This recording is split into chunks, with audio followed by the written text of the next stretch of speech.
이에 대하여 대통령님의 가이드라인 제시 이후 그 다음날 저는 해임 처분되었고, 저와 변호인들이 징계 처분에 대한 가처분을 행정법원에 제기하였지만 16페이지에 이르는 소장을 접수한 지 단 1시간 만에 기각되는 초유의 사태가 벌어졌습니다. 그리고 국민권익위에서는 공익제보에 대한 보호조치를 현재까지 내리지 못하고 눈치만 보고 있는 상황입니다. 지금부터 총 6가지 사항에 대하여 하나하나 설명해 드리겠습니다. 먼저 최초 이 사건의 빌미가 되었던 경찰청 특수수사과 지인사건 조회와 관련하여 말씀드리겠습니다. 저는 저희 지인이 수사받는 사건을 조회한 사실이 없습니다. 위 사건에 대하여 대단히 큰 오해가 있는데 이에 대하여 말씀드리겠습니다. 먼저 특수수사과에서 실적을 조회하게 된 경위는 제가 청와대 특별감찰반에서 근무하며 작성했던 첩보 3건이 2017년 하반기경 특수수사과에 이첩되었는데 2018년 가을 무렵 동 사건들 중 수사가 성공하거나 결론이 나온 것이 있다고 언론에 나왔습니다. 제가 쓴 첩보 대상자 2명이 구속이 되었습니다. 그것이 언론에 나왔습니다. 실적 규모를 확인하기 위해 2018년 11월 2일 오후 경찰청 특수수사과를 찾아갔습니다. 찾아가기 전에 저는 저의 직속 상관인 김태곤 검찰사무관에게 말했습니다. 제가 쓴 첩보로 특수수사과에서 혐의자를 구속시켰습니다. 라며 언론 기사 출력물을 보여주니 김태곤 사무관은 특감반 연말 실적을 확인하여 수석님께 보고해야 하니 한번 알아봐라 라고 지시하였습니다. 본인의 경우 검찰사무관 특별승진의 실적에 크게 도움될 사안이라서 승진을 위해서라도 실적을 확인해야 하는 상황이었습니다. 이에 경찰청 특수수사과 출신 박모 형사에게 제가 부탁하기를 특수수사과 관리반에 특감반 실적 조회하러 갈 것이니 미리 전화 예약을 해달라고 하고 11월 2일 오후에 찾아갔습니다. 관리반장 김모 경감에게 저는 특감반에서 이첩시킨 첩보 3건에 대하여 조회를 의뢰하였는데 당시 저는 어떤 첩보인지 말로 얘기한 적도 없습니다. 그냥 제가 작성한 첩보의 이첩표를 건네주었고 김 경감이 하나씩 조회하여 그 결과를 자필로 빨간 펜으로 기재하여 준 것입니다.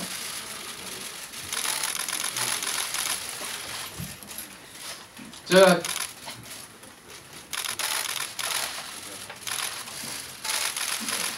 추후에 그 이첩표를 기자님들에게 배포를 해줄 것인데요.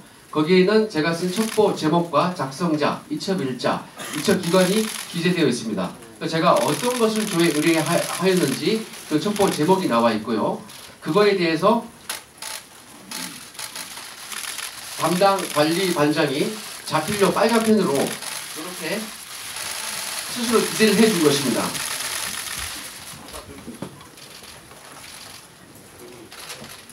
이 표 밑에 이 표와 파란 글씨만 제가 가져갔던 것이고 이걸 보고 아예 건네줬습니다. 그리고 그 김경감 이걸 보고 자발적으로 빨간 글씨와 같이 자필로 기재를 해준 것입니다. 당시 몇 분 걸리지도 않았고 첩보 제목을 제 입으로 말할 필요도 없었습니다. 제가 무엇을 조회했는지, 조회 의뢰했는지, 그리고 경찰관이 무엇을 조회를 해주었는지에 대하여 이런 물증이 저는 있습니다. 그 과정에서 저희 지인이 관련된 사건을 제가 묻거나 지인의 이름이나 지인의 회사는 일체 언급한 사실이 없습니다.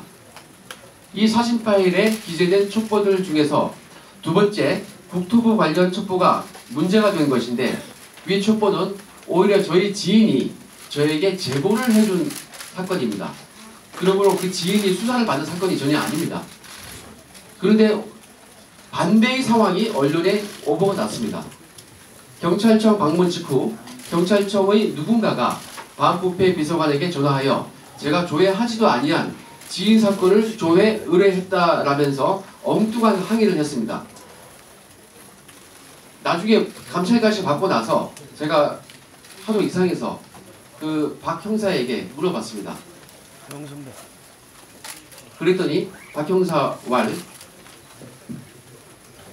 특감반에 실적 조회하러 간다고 말을 전한 것이 아니고 그분이 실수로 제가 점검하러 왔다고 잘못 얘기해가지고 이 말을 전해들은 경찰관들이 기분이 나빠서 저를 엉뚱하게 오해한 것으로 저는 추정하고 있습니다.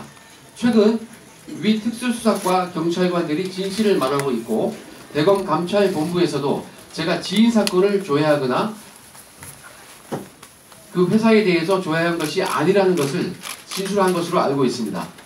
이에 대하여 조선일보 기자들이 위 경찰관들을 직접 취재한 결과 제가 지인 사건을 조회하거나 그 사건에 개입한 사실이 없다는 것을 배포한 자료에 있는 기사와 같이 확인하였습니다. 그 기사의 내용 중 중요사항만 얘기하면은 경찰 측은 김 수사관이 해당 시점에 경찰청을 찾은 건 맞지만 최 씨에 대한 언급은 전혀 없었다.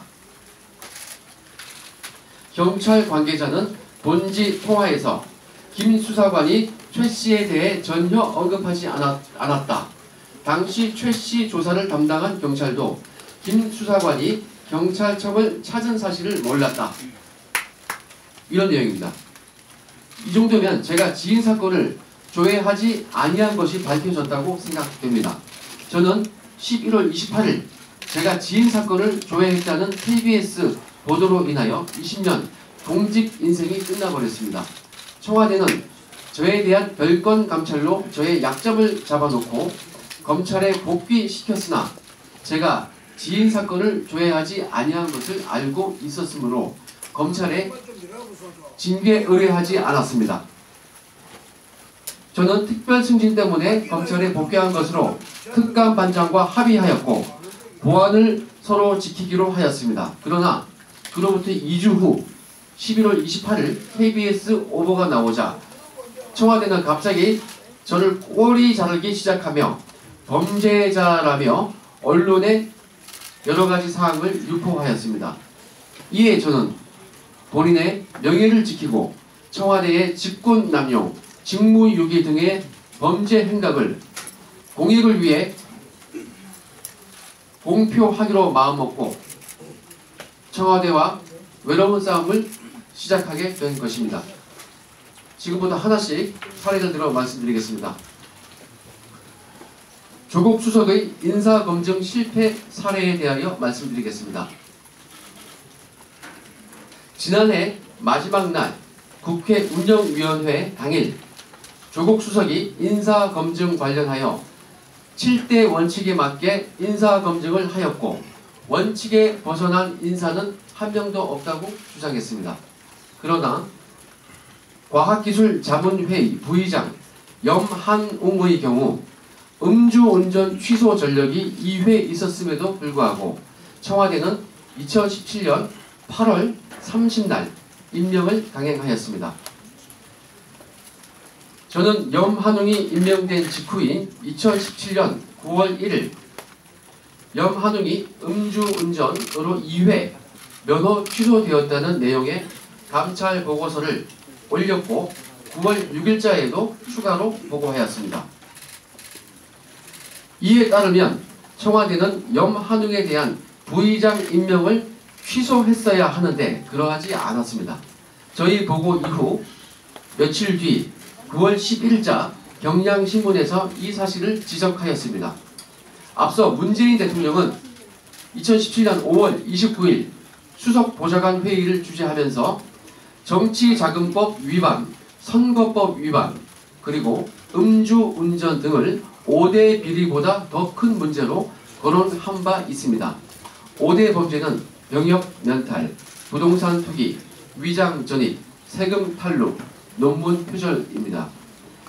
염한웅의 음주운전 전력은 정지도 아닌 취소만 2회였습니다.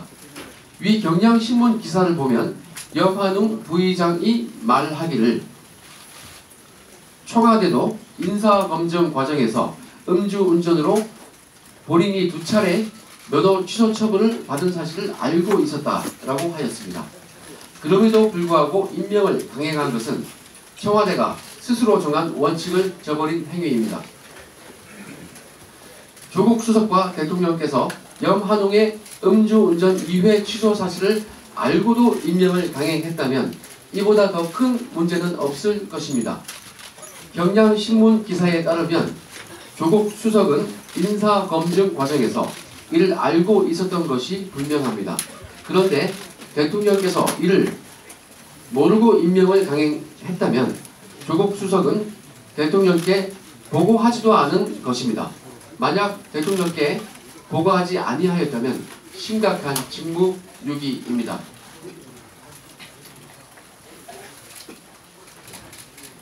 제가 최초로 공익 제보했던 우윤근 대사 사건의 경우에도 이와 비슷했습니다. 저의 감찰 보고서를 박형철 비서관으로부터 전해 들은 조국 수석은 비서관에게 확실하냐고 물었고 확실하다는 비서관의 대답에 조 수석이 임종석 비서실장에게 보고하자 임 실장이 사실로 확인되었으니 대책을 강구해야겠다라고 말했습니다. 이 부분은 언론에도 나와 있듯이 서로 임 실장과 우윤근 대사가 말이 맞지 않아서 보고받지 않았다는 임 실장의 말과 달리 우 대사는 임 실장과 통화를 했다고 시인한 바 있습니다. 그럼에도 불구하고 조치는커녕 비서관은 특감반장을 통하여 저에게 보안을 잘 지키라고 하였고 그로부터 한 달도 되지 않아 우윤근이 러시아 대사로 임명되었습니다. 이것도 염한웅 건과 마찬가지입니다. 수석과 비서실장, 대통령께서 이를 모두 알고도 임명을 강행하였다면 정말로 큰 문제이고 대통령께서 모르셨다면 수석과 실장은 대통령에게 보고도 하지 않고 눈과 귀를 가린 것입니다. 인사와 관련하여 제가 올린 감찰 보고서는 모두 묵살되었는데 그 대상자를 말씀드리면 우윤근 러시아 대사, 염한웅 부의장, 김상균 철도시설공단 이사장이 대표적입니다. 이번 정부의 인사검증 또는 감찰 과정에서는 공통점이 하나 있습니다. 바로 대상자 또는 감찰 혐의자에게 혐의 내용을 직접 물어보는 것입니다. 잘못한 사람이 예, 제가 잘못했습니다 라고 스스로 시인하는 경우가 얼마나 있겠습니까?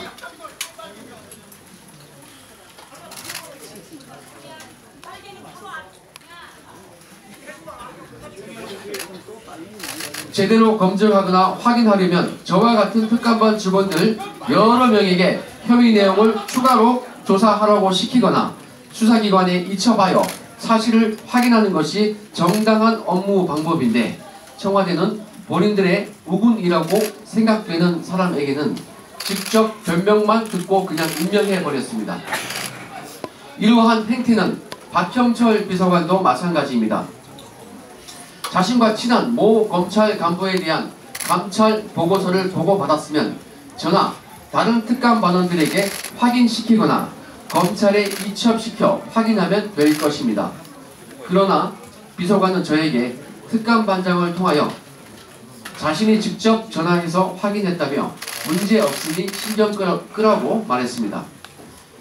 이번 손혜원 의원의 사건도 마찬가지입니다.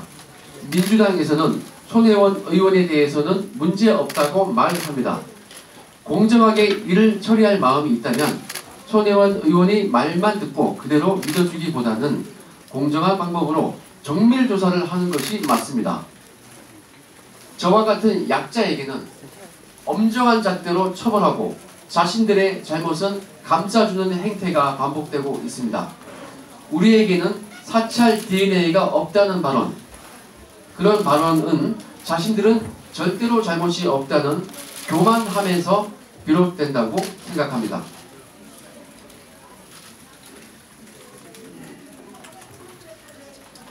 청와대 민정수석실의 국가예산 횡령에 대하여 말씀드리겠습니다. 2017년 7월 특감반 창설 직후 반부패 비서관은 이인걸 특감반장과 함께 특감반원들의 활동비 지원에 대하여 의논하였습니다. 특감반원들은 매일 외근 활동을 하며 출장을 다니기 때문에 활동비를 출장비 명목으로 매월 100만원 상당을 각 개인의 계좌로 송금해 주었고, 특활비 또는 특정 업무 경비로 기억되는데요, 현금 40만원을 봉투에 넣어서 직접 개인별로 지급하였습니다. 그런데 특감반 구성원 중 내근만 전담하는 직원은 외근을 하지 않습니다. 그럼에도 불구하고 내근 직원에게도 허위 출장 신청서를 작성하는 방법으로 출장비를 지급했습니다. 그로 인하여 특감반 데스크 김태곤 사무관은 내근 전담임에도 출장비를 개인 계좌로 지급받았습니다. 그런 직원이 특감반 내에 한 명 더 있을 수도 있습니다. 16개월 동안 그 한 명이 받은 출장비는 최소 1,500, 1,600 정도 될 것입니다. 만약에 2명이라면 3천만 원이 넘어갈 것입니다. 국민 세금을 허위로 수령한 것입니다. 반부패 비서관실과 민정수석실은 국가 예산을 허위로 집행한 것이어서 실정법을 위반한 것입니다. 출장비 신청서를 허위로 작성하였으니 공문서 위조 및 동행사에도 해당될 것입니다. 출장비는 반부패 비서관실이 총무비서관실에 신청하는 것이므로 박형철 비서관이 응당 책임을 져야 할 것입니다. 특감반 김태곤 사무관의 허위 출장비 수령은 청와대와 특감반원의 계좌 거래 내역 등의 자료가 남아있으니 이를 감추지 못할 것입니다. 이에 대하여 반부패 비서관과 민정수석은 법적 도의적 책임을 져야 할 것입니다.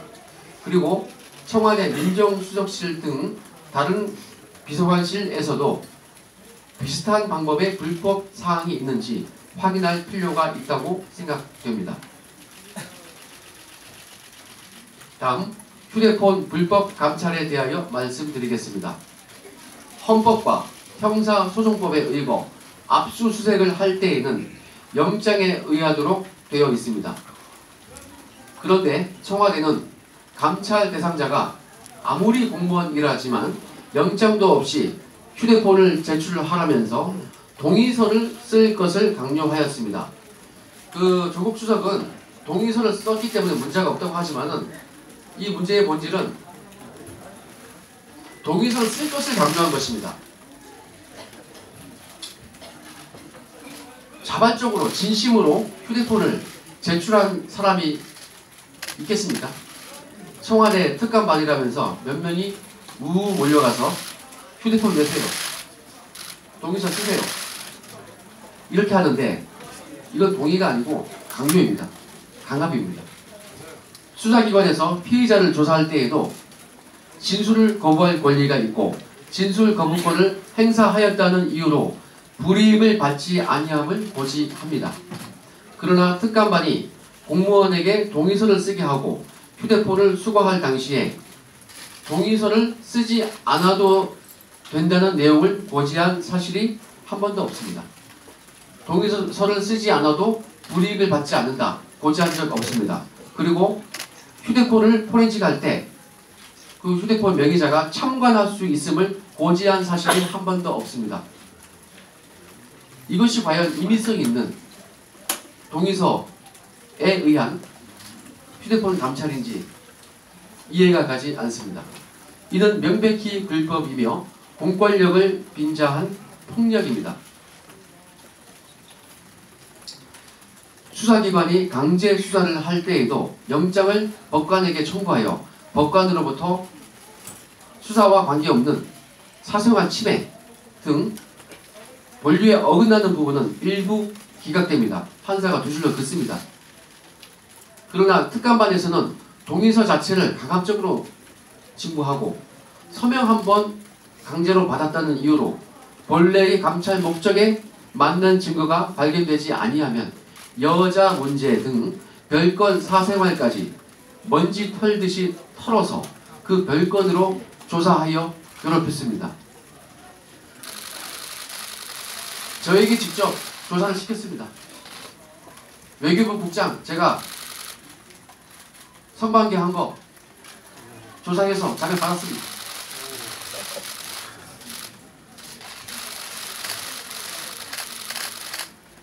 저희 그러한 일을 시켰습니다. 그러한 별건 여자 문제로 징계 조치까지 하였습니다. 그런데 이것도 형평성에 어긋납니다. 모 국장은, 잘나가는 국장은 그냥 아프리카 인근의 대사로 정보 조치만 하고, 어떤 사람은 그 사람은 참여정부에서 일했기 때문에 아마 그런 조치를 받은 것 같습니다. 반면 박근혜 정부에서 일했던 같은 외교부 간부는 모 심의관은 비슷한 문제로 징계까지 받았습니다. 똑같은 외교부 직원인데 잣대가 다릅니다. 네. 저의 경우 6급 이하라고 감찰받고 비리자로 낙인 찍어 내쳤습니다. 예. 같은 잣대가 아닙니다.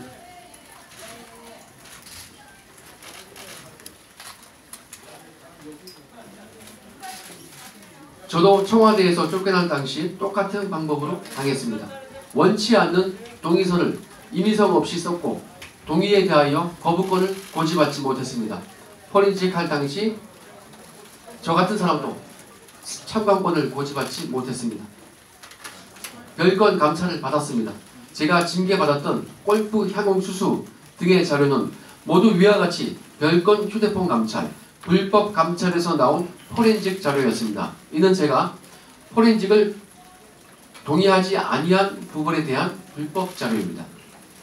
저는 최초 경찰청 조회권 때문에 감찰을 받은 것인데 제가 지인 사건을 조회했다는 물증이 나오지 아니하자 제 휴대폰 기록에 남아있던 별건 골프 등을 문제 삼아 별건에 불법 감찰을 하였던 것입니다. 그럼에도 현재까지 청와대는 위와 같은 휴대폰 포렌식 감찰을 계속 하겠다고 하니 아직도 사태의 심각성을 깨닫지 못하고 있는 것 같습니다. 형사법을 조금이라도 공부해본 사람들은 항상 실체적 진실 발견만큼 절차적 중요성과 인권 보장이 강조되어 있다는 것을 알고 있습니다. 조국 수석은 서울대 법대 교수셨고 서울대 교수로 돌아가실 분입니다. 관련 논문도 심도 있게 쓰신 분인데 오히려 인권 보장은 전혀 생각지 않고 휴대폰 감찰을 승인 지시한 분이므로 더욱 문제가 크다고 생각합니다. 백원우 민정비서관의 불법 감찰에 대하여 말씀드리겠습니다. 이러한 휴대폰 불법 감찰은 심지어 감찰 권한이 없는 민정비서관실에서도 발생하였습니다. 청와대 내부 업무 분장표에 의하면 민정비서관실은 민심동향과 대통령의 친인척 및 특수관계인에 대한 관리만 가능할 뿐이며 공직자에 대한 감찰 권한은 없습니다. 이번 사건 이전에 청와대가 국회의원에게 제출한 민정수석실의 업무 분장표를 보면 민정비서관실이 공직감찰 권한이 없음을 확인할 수 있습니다.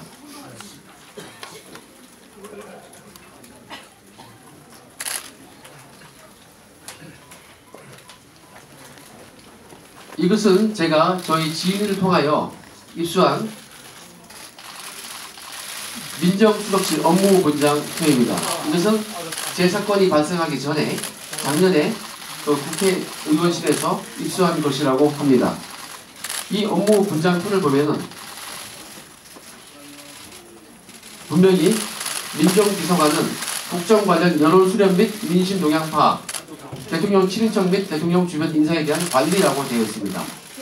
이 표에 의하면 업무분장표에는 민정비서관실이 공직자를 감찰할 수 있다는 내용이 전혀 없습니다.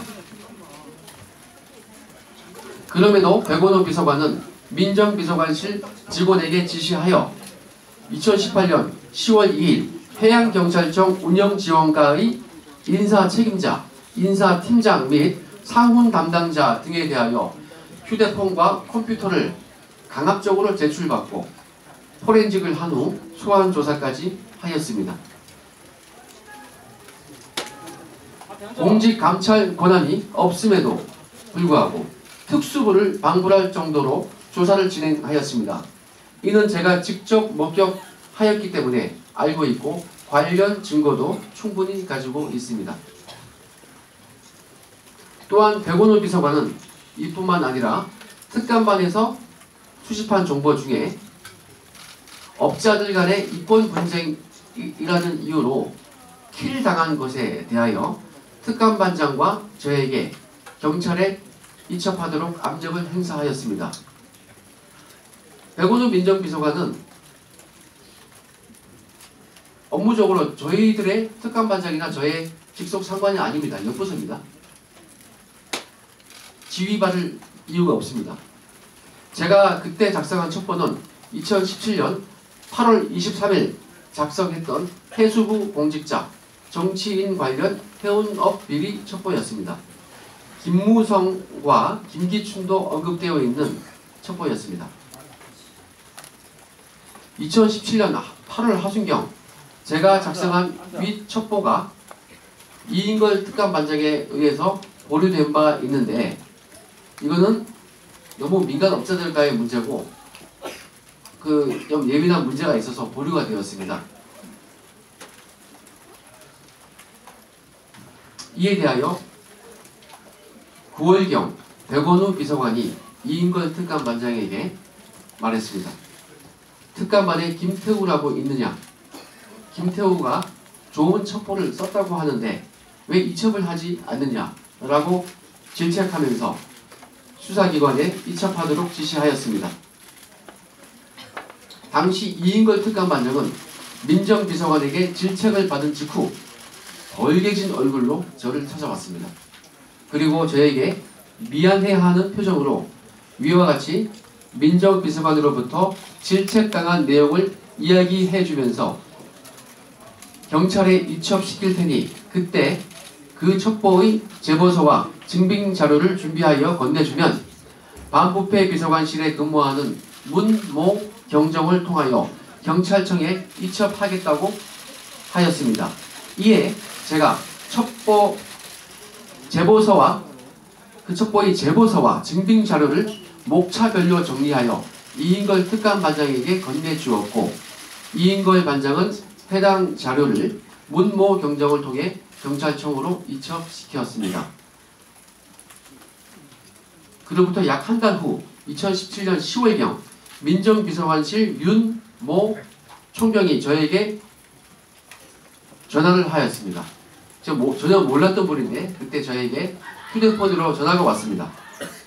하는 말이 민정비서관님이 이첩하라고 지시한 것이 있다고 하는데 그 사건 진행 상황이 어떻습니까? 라고 제게 물었습니다. 이에 대하여 저는 그 사건은 그 같은 경찰관인 문경정이 경찰청에 이첩시켰으니까 문경정에게 물어보세요. 라고 대답했습니다. 이처럼 백원호 비서관은 다른 비서관실 직원들에게 특정 사건의 이첩을 강요한 뒤 사건의 진행 상황까지 체크하였던 것입니다. 특감반장은 당시 저에게 위 첩보의 제보자가 백원호 비서관 측에 전화한 것 같다고 저에게 얘기해 줬습니다. 그 후 2017년 10월 하순경 경찰청 특수수사과에서 해양수산부 공직자 등 관련자들을 소환 조사한 것으로 알고 있습니다. 백원호 비서관은 공직감찰 권한이 없음에도 불법으로 감찰을 시행하고 위와 같이 타 부서의 업무에 압력까지 행사한 것입니다.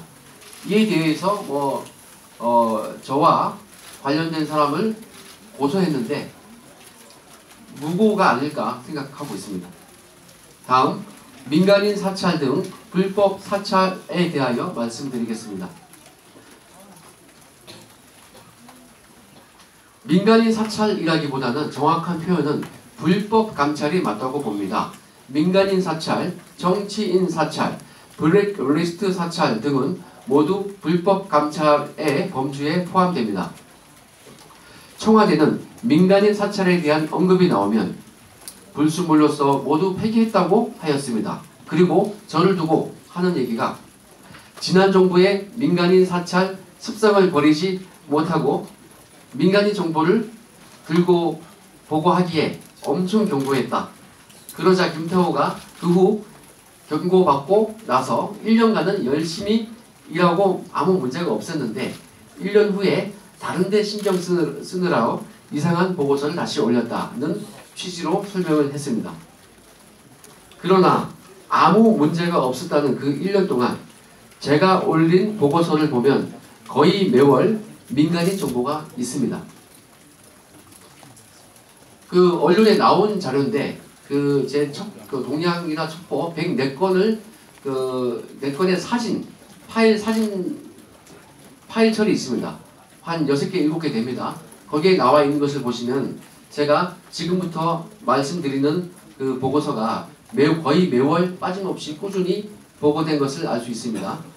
먼저 2017년 7월 11일 코리아나 호텔 관련 이모씨 사살 관련 동향, 7월 14일 홍준표 대선 후보의 대선 자금 관련 동향, 7월 24일 서울창조경제혁신센터 박모씨 관련 첩보, 7월 25일 최경환 비위 관련 첩보성 동향,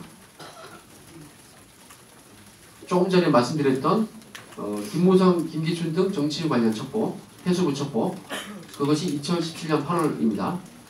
그리고 9월 20일 전 한국은행 부총재 장모씨 자녀 부당채용 의혹, 10월 24일 전 금융위 부위원장 정모씨 장남 취업비리 의혹, 11월 12일 전 국정원 대전지부장 김모씨 아들 채용비리 의혹, 12월 21일 비트코인 관련 특이 동향.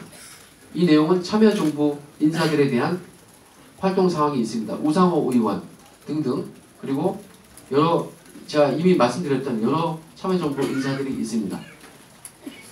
해를 바꾸어서 2018년 1월 19일 고건 전 총리 장남 고모씨 비트코인 관련 사업 활동 중, 2월 22일 박근혜 친분사업자 부정청탁으로 공공기관 예산 수령, 5월 18일 우리은행 오비 손모 은행장 맹비난, 6월 25일 대형 시멘트사의 불공정 거래 등 갑질 행위로 물의, 7월 24일 조선일보 BHA 홍석현 회장 외환관리법 위반 혐의 검토 여부 취재 중, 8월 6일 조선일보 민주당 유모 의원 재판 거래 혐의 취재 중, 8월 27일 진보교수 전모 교수